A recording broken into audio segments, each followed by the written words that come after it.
Pedro, what is this? Hey everybody, this is the Adafruit Show and Tell. This is the best place to show off your DIY projects, whether it be like 3D printing or circuit boards or cool AR crafting, apps. knitting, retro gear, all is fair. Welcome everybody to the show and tell. Everybody, all our contestants, just take participants, not contestants. It's not a baking show. Take about 2 to 3 minutes to we show have off your projects. time. Not a lot of folks here, so I'm taking my time to say hello and welcome everybody. So we're gonna kick it off with our very special guests from DigiKey, Kevin. Hello, Kevin. Hey, Kevin. Hey, everybody recovering from Halloween? Yes. Oh my gosh, yes. Yes, we're recovering. We're recovered. How was your Halloween? It was great. I still have a bunch of candy left over. I'm good for a couple of months. I was gonna say, do you give your kids all the candy or let them have access to it? They have quite a hefty dad tax. Oh, yes. I took the entire stash. He got nothing because the sugar with this kid, no, does not work. Yeah. I think we're gonna have to trade shirts because I really like the Adafruit shirt. That's great. Oh yeah. We'll have to send one over. Yeah. Send us over your size. I can send you one. Yes, yeah, I will email you separately. We're gonna show and tell, and that's so I'm gonna share your screen, and we're gonna hold off on the screen for 1 second. Oh, okay. So this week we as in DigiKey and Make launched the 2021 boards guide. And this guide is every year it just gets so much better. It's got everything in it, and I'm gonna actually share with you the AR version. So now we can share my screen. So we have this set up for AR, and I'm just using I'm not even using my regular phone. I'm just using an old iPhone, and I downloaded the app, the DigiKey AR app, and it loads in a second here. All right, we're gonna start scanning the environment. And you can see there we have this video that's going to start playing. You can't hear the sound just because of the way the sound is working out. But we have some of the big leaders in the community. We all know who she is. Yes. And they're talking about some of the latest trends that they've seen in 2021 on boards and different things that have came out. We all know, you can see the Raspberry Pi, the Pico, and the RP2040 chip. So this is the whole story based on just the RP2040, which is really great. And then as we go through this, these boards come up and they're in AR. And if I touch on it, we get some add-on boards, and we can play with all these things just with our finger. You guys probably can't even see my finger, obviously, because the way this is working. But you can play around with these boards. You can zoom in. You can look at the different parts on them and what it looks like. And then, like I said, the different add-on board. Wow. Like it's a Kitronic piano. You can put the microbit in, which is pretty cool. And a bunch of different pages. So the Adafruit Neo Trinky, this thing is such a cool little device. It's a lot of fun. Yeah. And then on this side, we just have other boards that are listed. And if you want to view some of these in AR, we have them available, like the M5 Pico, the Stamp Pico. This is pretty cool. So I think we have a total of 30 boards that are in AR that are in the list, but not part of the new and notable. Just to run through this really quick, some of these cool boards for the year. And we have the download links and kind of an overview of the guide, and actually a downloadable PDF of the guide at digikey.com/boardsguide. So make sure you guys check it out. We will do. Yeah, please post a link to the app in the Discord. Okay. Yeah, I love how this extends the magazine. This is so cool. I like having the additional add-on boards that you can see and all the additional scrollable info. Yeah, this is a really good way to do AR. Holy crap! Yeah, it makes it a lot of fun, and we were, able to do a lot of cool things. Oh, cool! You're scrolling. Very nice. That's what I'm talking about. It's like, dude, this when AR still first started off, it was just like the furniture stuff, but in having all this extra info for the boards, like all the add-ons and everything, is freaking awesome. It's such a good idea. Dimension. It gives you kind of a fun way to look at the boards and the content. I mean, obviously, if you're going to use one of these boards, you need to know what this content means and what all the different voltages are. But it allows you to get a good up close and look. What does the back of the board look like? What are some of these pinouts? The thickness, you can see the thickness of it, like the tiny one. Yeah, freaking awesome. Cool. There's the Cricut for the microbit. Yeah. So this is what I have to show. I'll go post the link in Discord really quick. But again, it's just digikey.com/boards guide. Okay. Cool. Well done. Yeah, this is excellent. Shout out to the team for putting that together. Very cool. Yep. Thanks so much, Thank you, guys. guys. All right, Kevin. We'll check in with you next week. Sounds And good. we'll send in the shirts and send over the size. Yes. Send you a Blinka and an Adafruit one. All right. That would be Cool. great. Yeah. Early No gift. problem. All right, Kevin. All We'll right, check in yeah. with you next time. Thanks, You guys. too. Bye. Okay, next up, we're checking in with JP. JP. JP. Hey, You are. Hey. Hi. can you hear me? First of all, I'm doing Yes. weird earbud Yes, things. you so sound it's really great. good. Happy birthday to Noah. Oh. Are we doing a happy birthday thing for you? Everyone should I know. He was like, don't tell Don't nobody. I'm tell like, anybody. what the heck, man? Sorry. I just I saw it am, in the chat, so I couldn't. I am using fireworks to make websites years old. That's how old I am. All right. If you remember fireworks from Macro Media, that's how old I am. Dude, I had an Adobe update and it said, sorry, Flash Animator isn't like supporting. I'm like, okay. as you thanks watch for letting me watch know. things fall off the cliff of abandonware in the Adobe suite. Flash died like 15 years ago. All right. So well, I wanted to show a couple of things. One is a 3D print. So I am building some props for a stage show that's a spoof of Harry Potter. It's called Puffs. And I checked the full name of the play is actually Puffs or 7 Increasingly Eventful Years at a Certain School of Magic and Magic. And it came from 2015. It was off Broadway and then off Broadway. And it's being done at the high school theater here. And actually my son and daughter are both in the play. And so I agreed to build some props.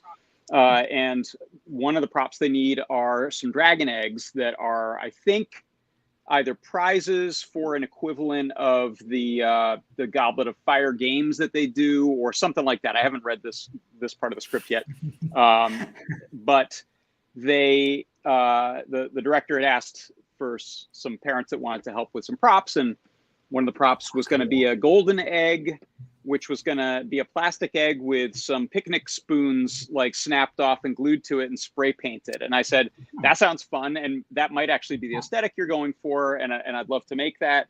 But would you want me to look into 3D printing something? And he said, yeah, totally. So I decided to get some of the silk style filament, which I've never printed with before.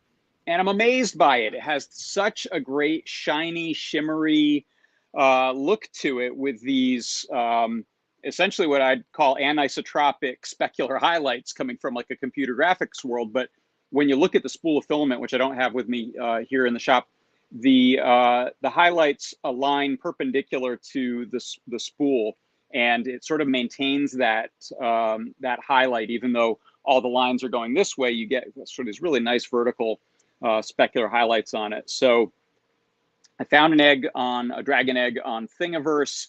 I scaled it up a bunch, and then I hollowed it out more so it would print a little faster. And it comes in 2 halves. Has these nice fangy bits on the ends there. So it's a great model. I started building an end cap so that it's no longer flat here, and it'll be a full egg that I'll probably just end up gluing or bolting and gluing on. But this is the blue one. This is one I did in sort of a more normal PLA, and you can see how it doesn't quite have that shimmery, shiny look to it. For this one, which we may use, I printed it at a bit lower resolution. I also went in and did some sort of ink wash paint in the lower half here, just so I could explore having a little bit more dimension to it. But you can see this stuff is definitely a lot flatter looking dimensionally versus this this silk PLA stuff. And I think this was like $20, $23 roll of filament, so not very expensive, and you could probably print about 4 of them on a spool. So I'm looking to do a gold one and a silver one, and I've got these 2. So I'm looking into filament. I was asking you guys earlier because I have a printer that prints 2.85 millimeter, and I got some 1.75 because they didn't have any of the gold in stock in 3. And I know you guys have a guide that you point me at towards using the 175 in your Ultimaker. And I think I might need to modify the feeder a little bit so that it actually can grip the stuff enough. Right now it's not wanting to grip it. I'm gonna have to go in there and add this to the guide. The little set screw that's in the feeder block, you can actually take that out. It's like a little button screw, and that could pop outside of the feeder box. And tighten that up, and that'll increase the tension, because you were saying that you weren't able to grip onto the 175, and I think that's one of the things that's I realized. great. That's a great tip. Yeah, I ran into its limits because you're essentially unscrewing the screw to tighten the thing, and then it just hits the top of the box that it's in. So that's great. I'll go try that. Take it out of that, and that should have just enough to tighten it even more.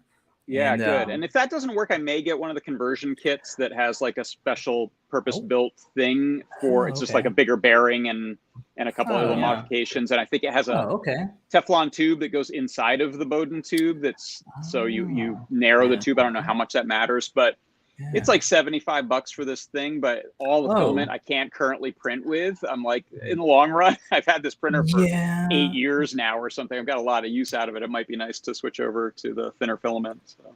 Yeah, we were chatting about this before the show too. That it's so sad that we have all these nice printers there, but because all the manufacturers have moved over to the 175, it's so hard to get those colors sometimes. Like we'll design something for the Ultimakers, and then the color that we want, it's all 175, and I think you've seen that it's like next day delivery for $20. Yeah, it's just so readily available. Yeah. On the other hand, this was a pretty beautiful print that it did with minimal futzing by me, and I don't like futzing with 3D printers. I have just one. I have it dialed in. I just clean it and print, and so I'm a little nervous about monkeying around with changing things out. But the march of progress goes on.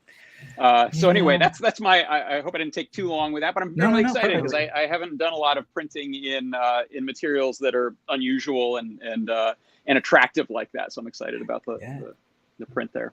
Yeah, and I think one of the other things I noticed too. Oh, sorry. Go ahead.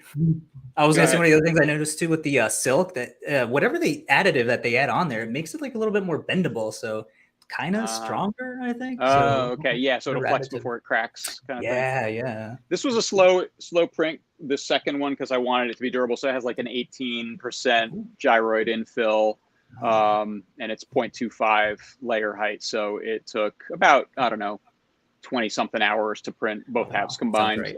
But it's a prop for theater. I really don't want it to smash to bits the first time someone drops it. So we'll see. It could be disastrous. We'll find out. And that was the 175?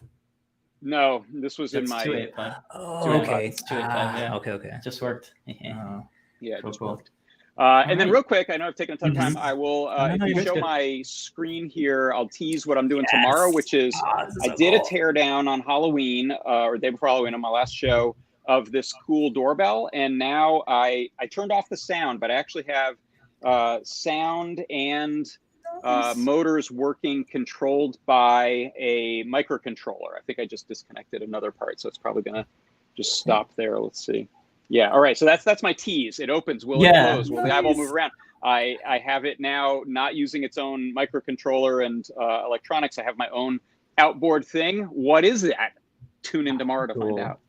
Awesome. Cool. Can't wait. Thanks so much, Great JP. temple. All right, Thanks, JP. We'll check in with you next week.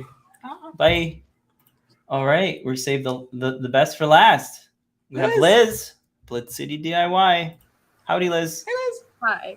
I don't know if I'm the best, but you're the best. Birthday, by the way. Thank you. So I am starting on a holiday project, which might make some people cringe. I know we're just days into November, but Hanukkah is a little early this year. It's at the end of November.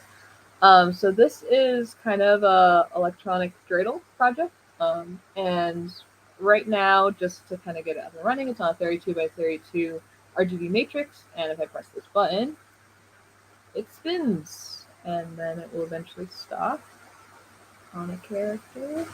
That shin, you have to put one into the pot. So this is going to be a little bit larger scale and have some more details, but I'll let those kind of reveal themselves on show and tell as we go forward. But it's just a sprite sheet, kind of iterating through the tile grid, and then I'm also kind of playing with having the speed kind of have some variation too, similar if you were playing it in real life. So that will be coming shortly. Sweet. Cool. That's really awesome progress. Yeah, and I don't think it's early. I think everybody has started releasing all of their make a project stuff. You need to start maybe a month early. Yeah. You got to get some supplies and have room to figure things out. So, especially now with shortages of everything and shipping. That's today's takeaway for everybody at home. Get started now. Get started yesterday if you can. Yes. All right. Then when the holiday gets here, your project's all set and you're not You can actually use it. Yeah, exactly. I can hear like the little dinger in my little sound effects in my head already. It's gonna be Right? awesome. Yeah, there will be some music with this too. So Nice. Beautiful. you have a lot All to right. Yay. Thanks. Well, awesome. I hope we see you next week, Liz. I think that's gonna do it. Everybody, Yay. thank you for coming on. It was mostly just JP, Liz, and Kevin. But hey, short and sweet this week. The dog thanks you because he can get a walk now. Yeah. I can say that word. It's a trigger word. He's gonna. All right. All right, Liz. We'll check with you next week. Bye. Good one. All right, you too.